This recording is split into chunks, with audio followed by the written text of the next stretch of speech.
and are able to lead a prosperous and happy life. And to do so, we have to take measures to move away from the divisions that were created by our apartheid past.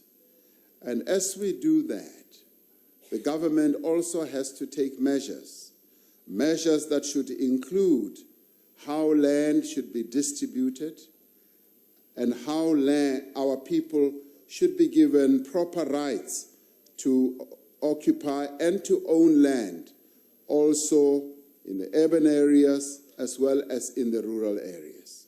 It is precisely this that we want to focus on to ensure that our land reform program does in the end impact positively on the lives of our people and does improve their livelihood so that our people are able to get land where they can build their homes and where they can live in peace with their families. Thank you, Madam Chair.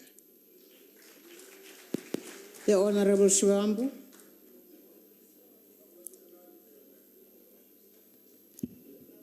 Honorable Speaker, the Commander-in-Chief is appearing on the list there. Can he be the one that takes the question?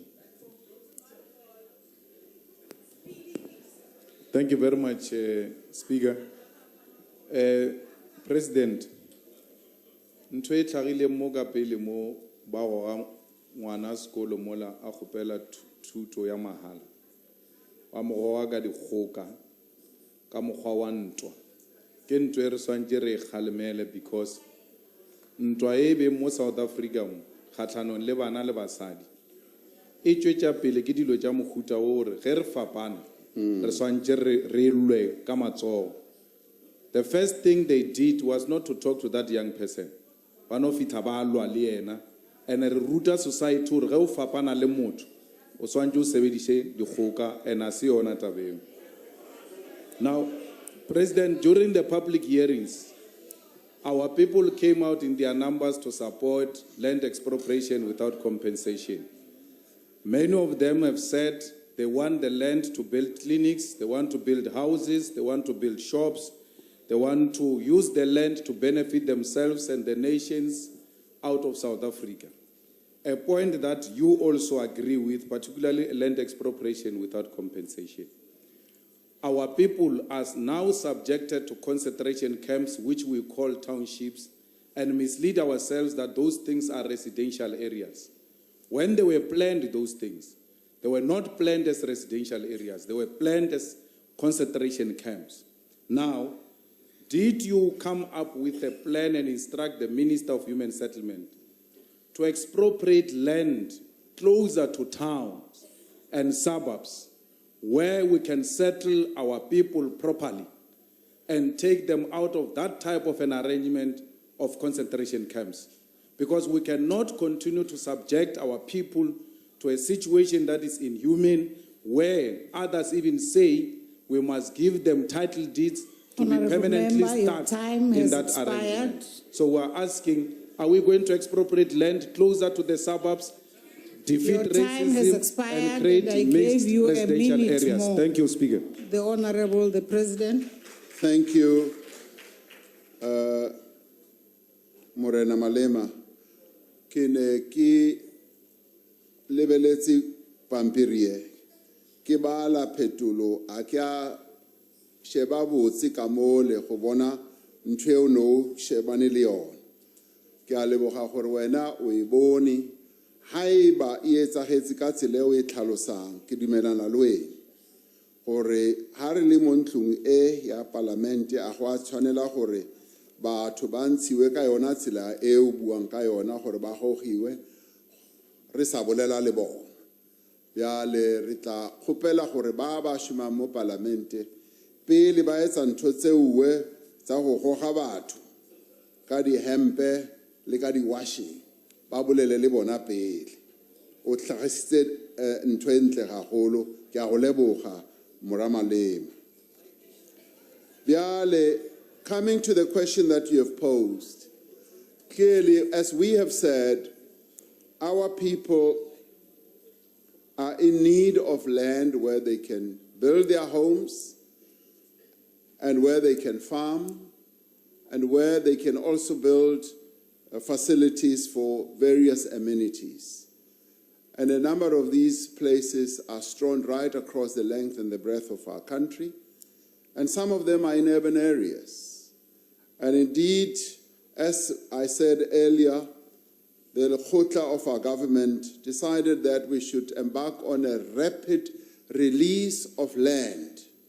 And firstly, as we are examining this whole process, we want to start off with land that is owned by our various entities. Local government owns large tracts of land in the urban areas. And we believe that and want that land to be released so that it be given to our people, and it must be released at service stands.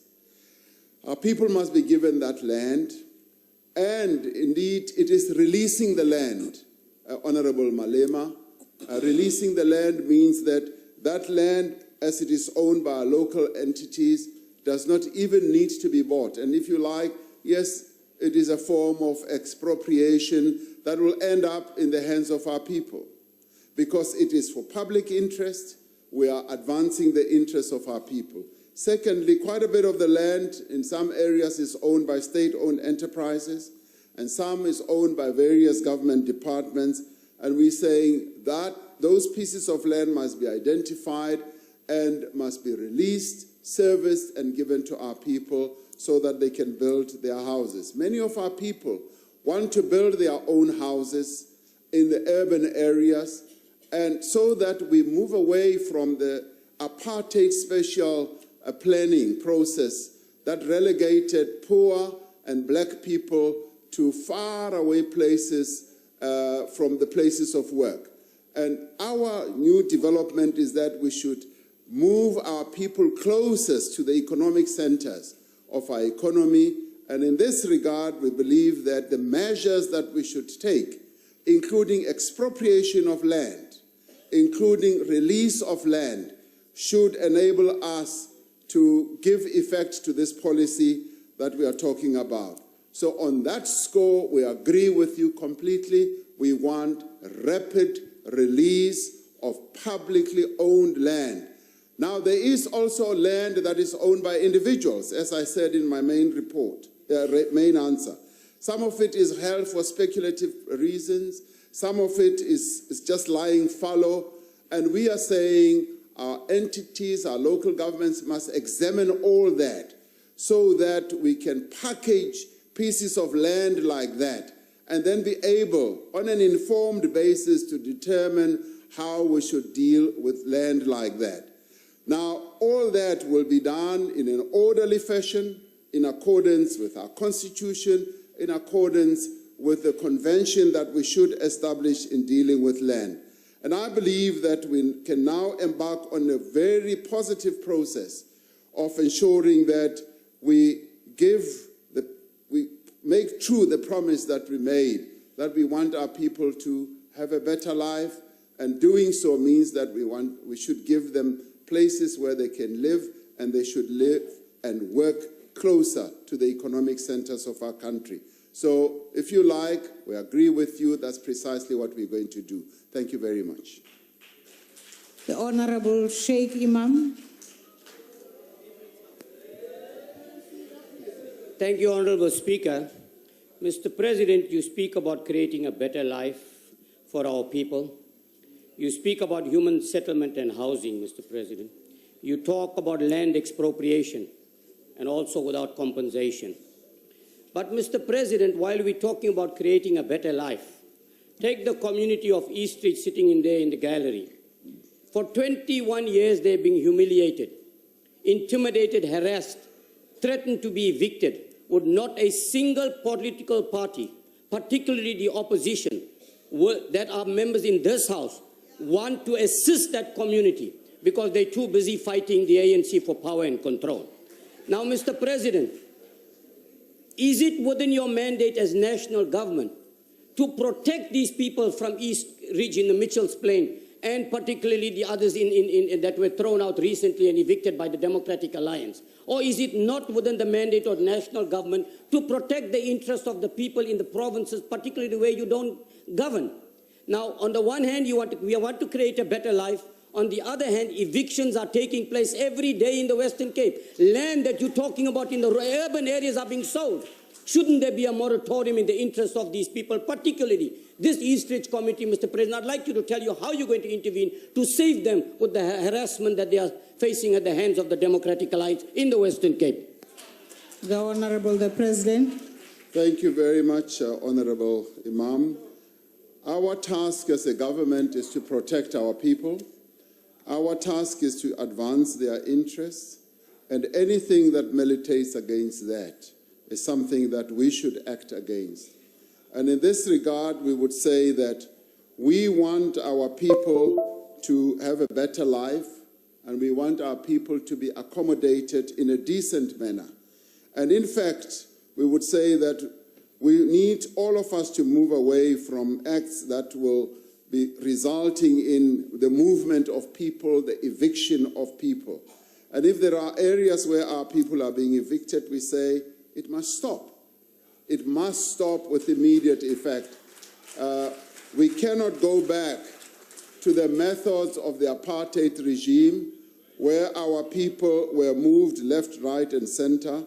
And if any entity, be it a local government, provincial government, has a need to take any step or move in relation to land, they must first take into account the interests of our people. Because we must at all times put the interests of our people first. The lives and the interests of our people count much more than the amount of money that they can make in selling pieces of land. So my view is that those moves to sell land over the heads of our people must stop. We must be able to have discussions with our people to find ways in which all these things can be dealt with.